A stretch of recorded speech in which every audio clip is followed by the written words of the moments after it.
আসসালামু আলাইকুম সুপ্রিয় চাকরিপ্রার্থী ভাই বোনেরা, সবাইকে স্বাগতম। ঢাকা পল্লী বিদ্যুৎ সমিতি ৩ তারা একটি নিয়োগ বিজ্ঞপ্তি প্রকাশ করেছে, যেখানে অফিস সহায়ক ২টি পদের বিপরীতে নিয়োগ বিজ্ঞপ্তি প্রকাশ করা হয়েছে। এখানে শুধুমাত্র বাংলাদেশের স্থায়ী নাগরিকগণ আবেদন করতে পারবেন। তো এখানে আপনারা দেখতে পাচ্ছেন তাদের আবেদনের ঠিকানা pbs3.dhaka.gov.bd থেকে আপনারা আবেদন করতে পারবেন। আবেদনটি শেষ হবে আগামী 29শে মে বিকাল 5 ঘটিকা। এর মধ্যে আপনারা আবেদন করে নেবেন। আবেদনের বিস্তারিত তথ্যাদি এখানে দেওয়া আছে। তো আবেদনের ক্ষেত্রে বয়স সীমা এখানে দেওয়া আছে 18 থেকে 32 বছর। 30শে এপ্রিল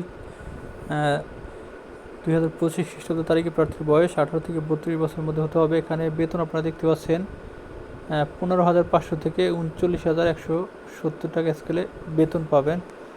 তো মোটামুটি সার্কুলারটি আদ্যপান্ত। তো ধন্যবাদ সবাইকে, ভালো থাকবেন। যারা আমার চ্যানেলটি এখন সাবস্ক্রাইব করেন অবশ্যই সাবস্ক্রাইব করে দেবেন।